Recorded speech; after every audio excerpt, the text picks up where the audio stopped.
Se você quer entender todo esse caso do Banco Master, de onde veio o colapso, quais os políticos estão envolvidos e as relações com o jogo de poder, então esse vídeo aqui é para você. Pega a pipoca que eu vou te contar o que você ainda não sabe e aproveita e já segue o Léo Siqueira aqui no canal.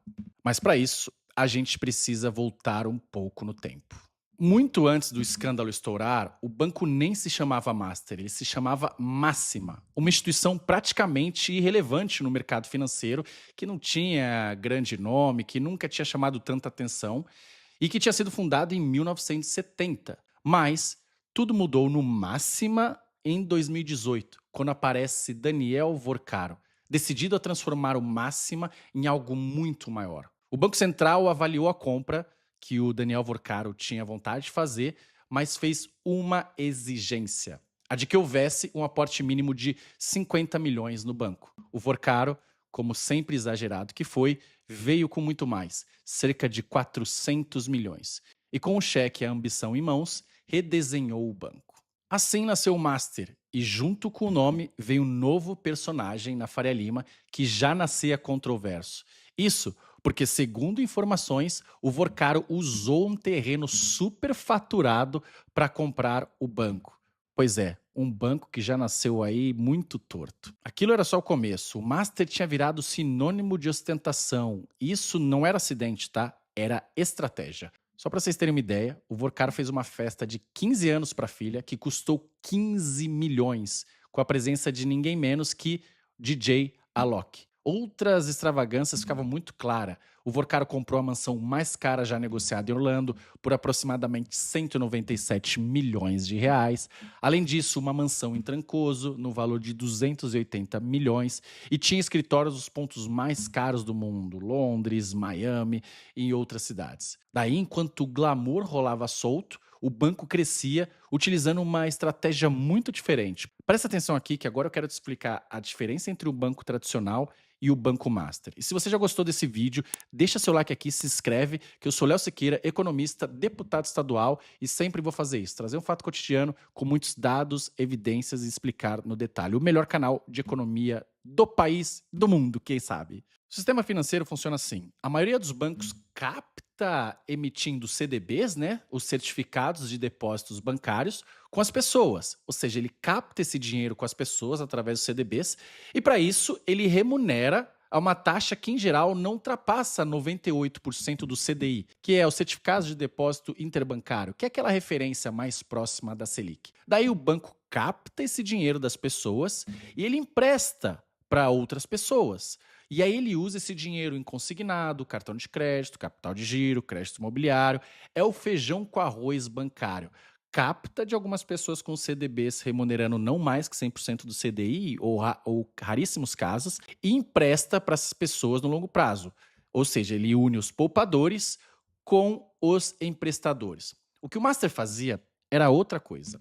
Segundo o agente importante do mercado, que não quis se identificar, mas está na matéria da Piauí, ele disse: o Master não é um banco que empresta dinheiro. Ele capta dinheiro via CDBs, pagando uma taxa altíssima de até 140% do CDI. Mas com esse dinheiro, ele enche os seus fundos com um monte de ativos esquisitos.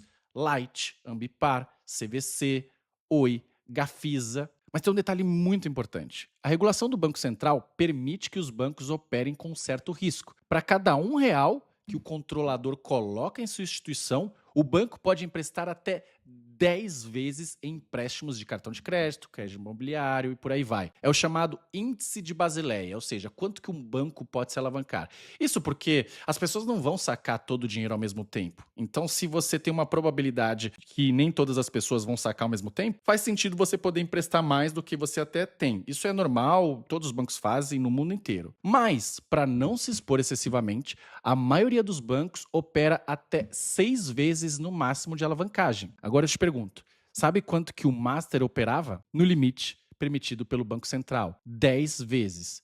Ou seja, no Master, de um lado você tem um custo altíssimo de captação e alavancagem e do outro, ativos que são investimentos em empresas problemáticas e não empréstimos seguros como bancos tradicionais. E aí você pode me perguntar, mas como isso funcionava? Simples. Para que tudo isso funcionasse, o Master recorria ao mantra e dizia: pode ir que tem FGC. Para quem não sabe, imagino que todo mundo sabe, o FGC é o Fundo Garantidor de Crédito, que foi criado para proteger o pequeno poupador em situações excepcionais, mas que no caso do Master acabou virando peça de marketing. Porque funciona assim, os bancos grandes, obviamente, eles têm mais solidez, eles são mais seguros, ele tem um histórico maior, então eles podem remunerar os CDBs que eles emitem a uma taxa menor. Só que no mercado de capitais e no capitalismo é importante concorrência. E aí os bancos menores, eles sempre vão ter que pagar mais para você poder captar. E aí você acaba desestimulando que alguns bancos entrem no mercado, porque eles já são pequenos, já estão em desvantagem, ainda tem que pagar mais, tem um custo de captação maior. Então o que acontece? Criou-se o FGC, que foi muito inteligente. É uma forma de você dizer assim, olha, os bancos pequenos, se eles quebrarem, podem emprestar, que a gente garante até 250 mil por CPF por instituição. E assim nasceu o FGC, que incentiva a competição entre os bancos. Por isso que muita gente empresta para bancos menores, sabendo que se der alguma coisa errada, eles vão ter esse dinheiro de volta. Pois é, mas aí o Master utilizou essa garantia aí para poder dizer que aquilo ali estava seguro e podem investir sem medo. E deu certo no caso do Master, porque o dinheiro entrou pesado. Só para vocês terem noção, em 2019, o Master tinha 2 bilhões e meio em CDBs. Em 2024, ou seja, 5 anos depois, já tinha 40 bilhões. E no meio disso tudo, o banco estava investindo pesado em algo bem específico, a relação com o alto escalão do judiciário e políticos. Olha só o que aconteceu ao longo do tempo. O banco patrocinou 2 edições do Fórum Jurídico de Lisboa, organizado pelo IDP, aquele instituto fundado pelo Gilmar Mendes, conhecido como o Gilmar Palusa. Ele contratou o escritório Barsi de Moraes, também conhecido como escritório da esposa do Alexandre de Moraes, e segundo as notícias, a informação do valor de contrato é que foi de 129 milhões, segundo o que saiu na imprensa. E além disso, ele colocou o Guido Mantega no seu conselho e o Ricardo Lewandowski como consultor. Ou seja, ele entendeu que mais do que um banco, era importante estar em Brasília e ter as pessoas certas no seu ecossistema. E aí ele fez isso e levou isso muito a sério. Nada disso é crime por si só, mas forma um cenário que é difícil de ignorar. Só que o castelo começou a rachar quando o mercado percebeu que o banco dependia de captação constante para sobreviver. Em 2024, a primeira rachadura visível apareceu. O Master tinha mais de 50 bilhões em compromissos para pagar e tinha cerca de 18 bilhões em ativos líquidos. Era quase uma pirâmide financeira, ou seja, você precisava de dinheiro novo para pagar as promessas antigas. Na prática, era a mesma coisa dizer que o Master tinha quebrado. Daí o Banco Central, vendo tudo isso, falou, olha, vocês precisam fazer um aporte de 2 bilhões. E se não pagasse, o que ia acontecer? O FGC teria que bancar toda essa diferença, que ia sair mais de 50 bilhões aí do Fundo Garantidor de Crédito. O Fundo Garantidor de Crédito tinha, sim, muito limite, tem, né, mais de 130 bilhões, mas você acaba gerando um risco sistêmico e algumas pessoas podem pensar, se o Master está mal, será que outros bancos não estão tão mal? E aí você começa a ter uma corrida bancária, e lembra que eu te falei que existe um índice de Basileia, que todo banco opera alavancado, ou seja, para você quebrar um banco, basta dizer que ele vai quebrar, e se você tiver credibilidade, todo mundo vai sacar esse dinheiro, e aí você vai quebrar o banco. Claro que precisa de credibilidade, por isso que especulação bancária é crime, para que isso não aconteça. Mas se o Banco Central interviesse, você podia gerar esse risco sistêmico aí. E daí, vendo toda a situação, o BTG, vendo essa crise toda, quis comprar os ativos do banco. Só que como o banco tinha mais dívidas, né, mais compromissos do que ativos, ele ofereceu o valor simbólico de R$ 1, porque para ele não valia aquilo. Daí alguns podem dizer, valia muito mais. Se valia muito mais, por que ninguém ofereceu? Porque as pessoas no mercado estão procurando boas oportunidades, um preço baixo de um ativo bom. Se ninguém ofereceu, é porque valia aquilo mesmo. E além disso, porque o Vorcaro deixou claro, né, que isso não deveria acontecer e se mexeu para que aquilo não acontecesse. E daí, do nada, surgiu um banco estatal, o BRB, Banco de Brasília, que anunciou que compraria 58% do Master por 2 bilhões. Justamente o valor do aporte. Olha que coincidência. E tem algumas reportagens que indicam que a negociação não surgiu do BRB, mas da Secretaria de Assuntos Estratégicos da Presidência, que é chefiada na época por Jorge Bessias. O governador Ibanez Rocha também teria participado da articulação. O Banco Central, vendo que a operação era política e não técnica, rejeitou a compra. E aqui, ó, palmas para o Gabriel Galípolo, presidente do Banco Central. A gente tem que elogiar realmente um trabalho sério aí no caso do Banco Master. Não deixou que a política levasse esse assunto à frente e barrou de forma técnica essa compra.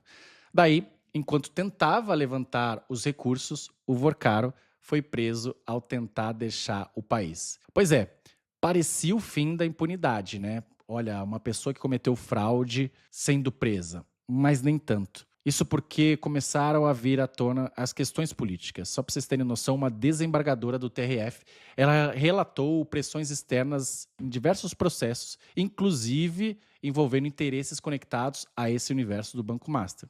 Pouco tempo depois, ela foi afastada. E os processos relacionados ao Banco Master começaram a subir, a subir, a subir, até chegarem no STF. E as coisas mudaram completamente de rumo. 11 dias depois de ser preso, muito antes das pessoas receberem o dinheiro do FGC, porque as pessoas não receberam ainda, o Vorcaro foi solto. E aí você teve o grande movimento final.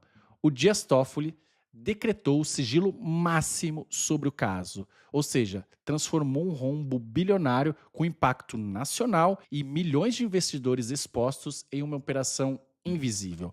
Nada mais agora pode ser visto. Nenhum documento, nenhuma decisão. E uma coincidência nesse caso todo, tá? Apenas uma coincidência. A esposa do Dias Toffoli já foi sócia do advogado do Vorcaro. E o advogado do Master também, conforme saiu na mídia, viajou junto com o Dias Toffoli para assistir o Palmeiras na final da Libertadores. Sempre coincidências, né? Claro, isso jamais... Quem seríamos nós para dizer que eles conversaram sobre o Banco Master nessa viagem deles particular, né? Ao final de tudo, o Master ele não expôs a falha somente de um banco ou de alguém que operava fora das regras. Ele expôs o Brasil, onde, mais uma vez, a gente vê que o crime só é risco quando você não tem as amizades certas. Se você gostou desse vídeo, deixa o seu like, se inscreve no canal. Eu sou Léo Siqueira. E se você discorda de alguma coisa, é só comentar aqui no canal. Obrigado e até a próxima. Tamo junto.